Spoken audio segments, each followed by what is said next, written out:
Soomaalida taasoo ah marka la diyaarinayo xafladda arooska in cuntada cabitaanka iyo dharka labada caruus la dul saaro dameer madaxa looga xardhay marada shaashka haddaba caado dhaqameedkaasi ayaa sii yaraanaya warbixintan waxaa beledweyne ka soo diray wariyaheena Xuseen Xasan Dhaqane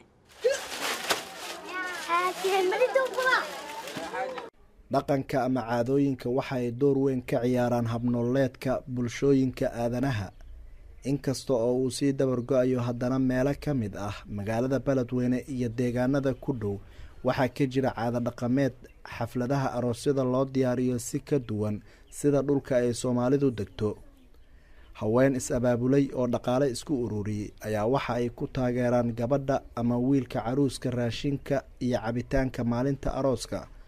waxaana caadadooda ka mid ah in wixii raashin ah ama agab kale la dul saaro dameero shaash loo xiray kulay kiilka wuxuu yahay horta marka hore waa caadadeena anaka kiilkaas u jeedid wiilka iyo gabarta markaas wixii xoogaa tabar yaraan ku tabarucaadnaa wax kasta saaran oo maciishada ay ka kooban tahay annaga geeyno waa caadadayna waa mar hore soo jiri jirtay dadkii annaga aan ka dhashtay dadkeeni hore caadadoodii ahayd anigana maba dhiginba sidii aan u wadaa wili kiilka meel kasto oo ka jiro aroos sidii aan u geeyaa caado dhaqameedkan ayaa waxa uu soo jiray waqti aad u dheer walow xilliyadii dambe uu hakad galay dadkuna ay bilaabeen inay isticmaalaan gaadiid ayaa haddana waxaa muuqanaya in mar kale uu dib u soo laba kacleeyay dhaqankii hore markeeda horena waxaan ka soo gaarnay waalidiinteena caadadeena ahayd caadadiina ana marna ma bedelin wili sidii aan u haayaa dameerka shaashaan u xiranaa waa yahay muriyo waa loo geliyaa waa caadadeena taas shaashka waa u xirnay shaladaan meelaan geynay ujeedada loo xiraayo waa caadadayna annakay caado noo tahay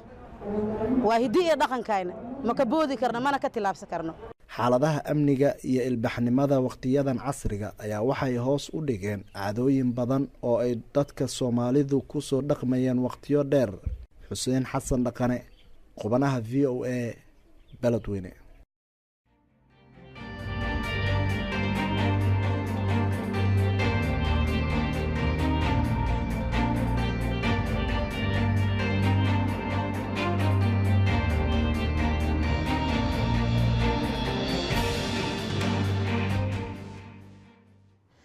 intaasina waxaa ku eg barnaamijkeennii qubanaha VOA ee toddobaadkan intaan dib dambe u kulmi doono waa anigoo ah Falastiin Axmed Iimaan iyo Jacfar Kuukaay oo idin la nabadgeliyo